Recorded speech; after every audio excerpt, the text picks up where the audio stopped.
Hey everybody, thank you for joining us for today's episode of Real Estate Disruptor. So we have Evan and Clay Manship, two brothers who flew in from Indianapolis to share how they've done over 200 transactions per year for several years in a row with over $2.5 million in revenue. Was that last year? If this is your first time tuning in, I am Steve Trang, broker and owner of Stunning Homes Realty, founder of the Offer Fast Homes app, the only MLS for off-market wholesale properties. And I'm on a mission to create 100 millionaires, so if that's something you want to do, let's connect on Instagram. It's at steve.trang.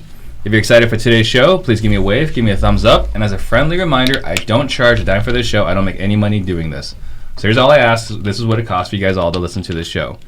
I've been told by a consultant I need to get to 500 5-star reviews in iTunes to hit some of my crazy goals. So please do me a favor, go into iTunes, subscribe, and give me a 5-star review. If you can write what you like about the show, that'll be even better. And this is a live show on Facebook and YouTube, so please ask your questions for Evan and Clay to answer. You guys ready? Let's do it. Rock and roll. All right. So first question, I'll start with Clay, is what got you into real estate? What got me into real estate? It's an only hour-long show, by the Yeah, way. so the abbreviated version of how I got into real estate started with back in school. You know, I wanted to be the landlord that laid on the beach and drank Mai Tais all day long. Taking a step back, I wanted to be the guy that was in investment banking.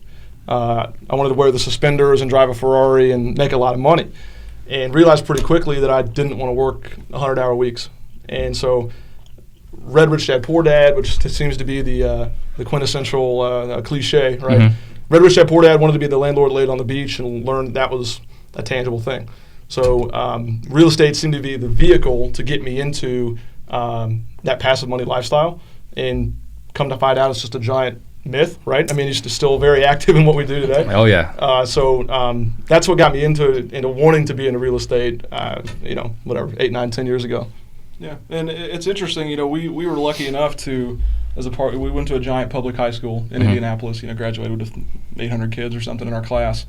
And as a piece of what, was required for every finance, or folks that were going to study finance or accounting or economics, whatever, we business folk, a required coursework in the high school was a course called financial planning. So something that in high school? Required piece for people studying finance and economics in high school. So we were wish they required that here. Yeah, right. I wish they required it across the world, across the globe, and so we were certainly fortunate to bump into that class. But that class was how to balance a checkbook, God forbid, and simple accounting, debits, credits. But a piece of that required reading for that required coursework was Rich Dad Poor Dad. Mm-hmm. So it wasn't, here's a book, you should read it, it'll change your life. It was, we have a quiz on chapters 1 through 4 and the cash flow quadrants on Tuesday.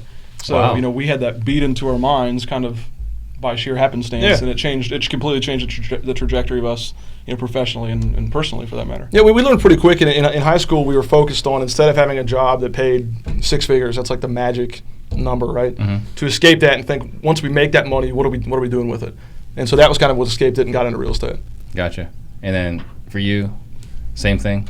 Well, as you'll come to find out, Steve, there were very few differences between Clay and I. Went to the same college, studied the same thing, roomed together all 4 years. We up until a couple months ago, we lived right next door to each other in matching identical twin houses. So run our company together, work. You guys don't live next door to each other anymore? Not anymore, no. Actually, Clay just moved across the street. My wife and I got a house in the burbs. So, but, we're as identical as it gets. So down to reading Rich Dad Poor Dad and having the idea to buy our first couple pieces of real estate. I mean, we've been the same across the board, and God forbid, here we are. And then at some point, you guys worked for a hedge fund. Yeah, so our backgrounds were both in commercial. I graduated and wanted to go out and do anything other than go back home, right? Mm-hmm. I didn't want to go back to Indianapolis at all. Mom doesn't like this part of the story. No, she doesn't. And so I was applying for gigs in Phoenix and L.A. and New York and Chicago, and wasn't getting the jobs I wanted.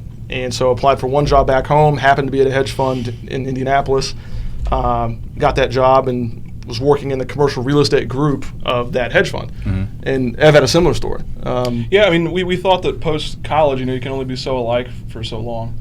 And we figured, from age, one day on the earth to, the day we graduated high school was long enough, and that was kind of the imminent twin divorce, if you will, right? Mm-hmm. Like, I'm going to go to Seattle, and you're going to go to Miami, we'll see you at Thanksgiving. And that was, kind of what built up in our minds and what festered with us forever in college. And it was bothersome, applying for all these different gigs all over the country, and it was, life had planned it. It was just hilarious how we both applied for one gig in Indy. Clay got his, I got mine. Clay was, underwriting, like you said, kind of large-scale commercial debt stuff. Then I worked for a property tax consultancy group, underwriting and valuing. This is right out of school. I was 23 years old, and somehow, some way, they trusted a finance grad to underwrite, large multifamily stuff and commercial, industrial, office, whatever. So it was neat. Clay kind of studied the financing side of things, and I had the background with kind of valuation and how that worked. So if I could find value and he could find money for it, it was kind of a match made in heaven. Oh, there you go. As much as two 22-year-old schmucks could ask for. Well, and part of this, and sorry to hijack, Ev, part of what I did is on top of being in this commercial group, was analyzing the net worth statements of borrowers. So you got these guys buying $10, $20 million buildings, and you see I was there for 2 years. And from quarter to quarter, they're going from $10 million to $12 million to $15 million in net worth.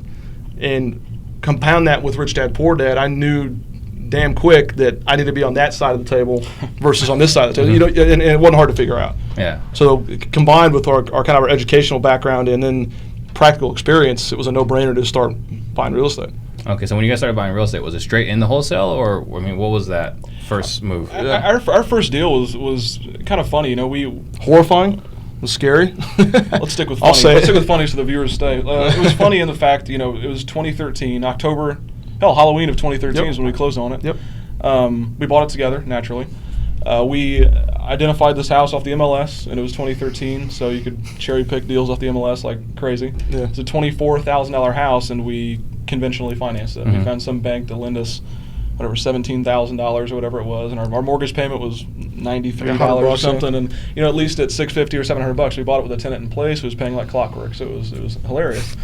We kind of got to thinking, why isn't everyone doing this? This is the easiest thing in the world. How do we continue to do this? But I graduated college with $112,000 in student debt, and he graduated with like $111,000. So where that $1,000 went, I have no idea. But we both graduated with a lot of student debt. So when we bought our house, it was kind of funny that they'd even lend to someone with that much debt. But we spent every penny of expendable money we had to finance that house. So we bought a house; it was cash flowing, but at that point had no additional funds to do anything we wanted with. Picture the swag in this story, Steve. We two college graduated dudes, finance degrees, living at home with mom and dad, okay, paying $50,000 a year, but owning a house and not living in it, right? So our first house we bought with $8,000 we scrounged together for a down payment, lived at home with mom and dad, and we had that house, right? That was our first buy and hold, was our first strategy. We didn't jump into wholesale. I wanted to be the landlord on the beach, right? So the only way to do that was to hold properties. That was our first play. Yeah. So then when did wholesale enter the conversation? You want to go for this or me? No, be my guest. Cool. So I love this story. we bought one, and then about a year or so later we bought another one. So we owned two houses within about 3 or 4 blocks of each other in downtown Indy, and our next step naturally was a duplex. We had 2 singles and wanted to buy a duplex, and we put it under contract. It was on the MLS. We put down $500 in earnest money and non-refundable earnest money. We wanted to be competitive with our offer, which we learned was cool, right? And so we put down $500 in earnest money, went and walked through the property, and it was just a hole. Man, that thing was just needed a lot of work. The pictures looked great. House was in terrible shape. Yeah. So we have this house. It's on the MLS. We have $500 in earnest money down, and we look at each other and say, "I'm not buying this thing. It's not going to happen." But we can't afford to lose $500. How on earth are we going to lose $500? That was a catastrophic amount of money for a couple 20 We were scared. Yeah. We didn't. We were like, how are we going to do this?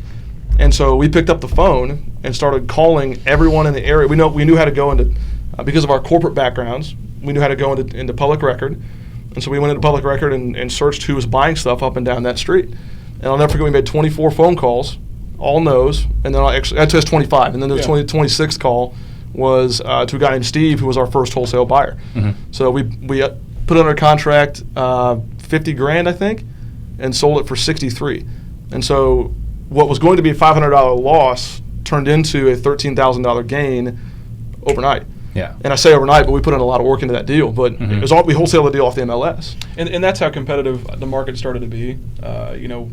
We wholesaled the deal off the MLS, and I think it was listed for like 80 or something. Yeah, so we got a contract accepted at a pretty ridiculous price, 50 or whatever it was. But 2332 Guilford was the address, and I'll never forget it. When we closed that deal, you're sitting there holding 23 years old, and you're $100,000 in debt, and you're holding a $13,000 check. 10-15% of your student loan debt just disappeared instantly over some pretty, we grinded to find that deal. We grinded to negotiate it, and I'm a licensed guy, so it was easy to go back and forth, at least pretend like you know what you're doing.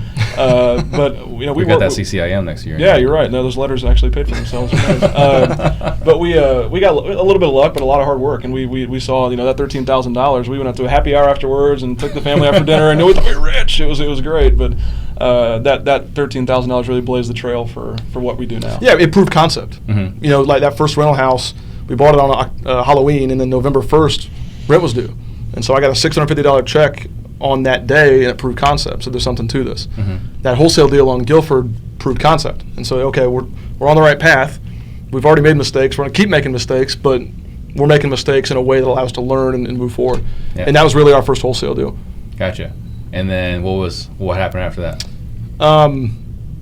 Kept making mistakes. No, I think the Routiers deal is probably what it had to have been. What it was, at that point we wanted to continue to scale. We still own 16 or 17 properties now, and at that time, we finally had money to put down on conventionally financing property, and we had learned at that point that there was a way to, if you could take cash or raise cash, that you could essentially rehab it, recycle it back out, and have cash flowing assets with no money into it, building your balance sheet, cash flowing, maintaining liquidity, all three of these cool things. And that $13,000, while it would have been nice to pay off the student loans at that point, was a leap, a lily pad, a trampoline. It let us kind of scale into these new cool things and start acquiring more deals. So bought a single family house for $30,000. And for those of you watching, $30,000 can buy you a decent house in Indianapolis still.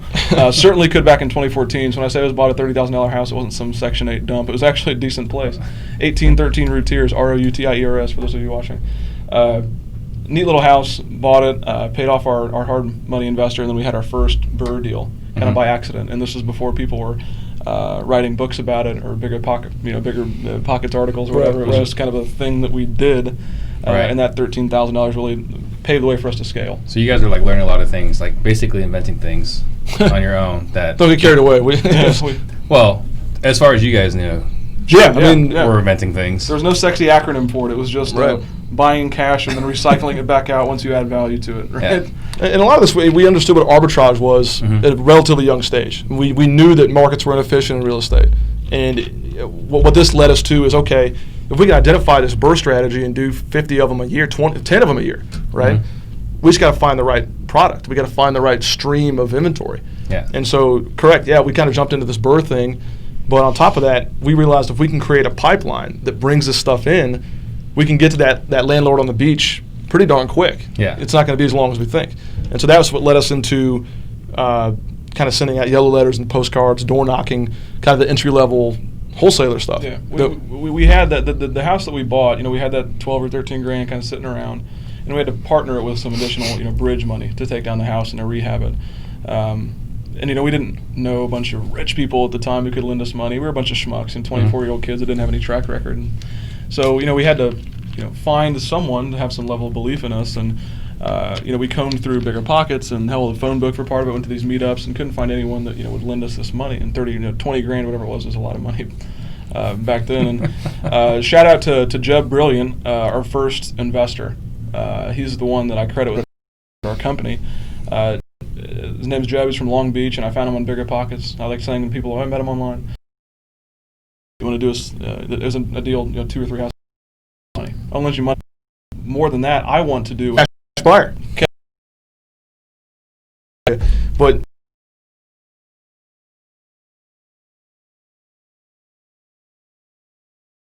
and when did you guys quit? I quit my job on October 6th of 2015. So when we were first doing this, I still had my full-time gig, and I knew that I wanted to get out. But the way I was compared is make sure the boat is close enough to the dock before you step in it, right? You don't want to fall off into the water. And so that whole, call it a year between 14 with Jeb all the way to when I quit my job in 15 was just making sure the boat was close enough. Yeah, and we could have probably done a little bit earlier than we did. Mine was March 7, 2017. But same story, we wanted proof of concept. And, Clay quit his job first, and I was, kind kind of the backup plan in case this whole thing exploded. Right. At least one of us had a job or something. But it was neat. So we eventually, after working as hard as we did and finding investors and wholesaling a couple properties, we at some point we were just making more money from 5 to 9 than we were from 9 to 5. Yeah. And I just said, screw it, let's just double down on what we're good at, and that's what we did. So one of the things that was like you mentioned, some of these guys are kind of getting in, and they go straight into wholesale, and they don't have the foundation, right? The fundamentals. So everyone was buying in 2015. Yeah, good about. And I think a lot of people struggle too because they're not right, and that's maybe. What do you think? Combination of the three, we made some dumb mistakes leasing to. I mean, we're managing our own properties. Oh my. At one point, at the climax of our portfolio, we probably had 50 or 60 properties, not a cent into any of our deals. It was awesome, right? Yeah. So the portfolio was churning and burning, but I'm not going to manage my own properties anymore. I'm above that. I'm going to hire the best property manager ever. Well, you still got to manage a manager that's managing 60 properties.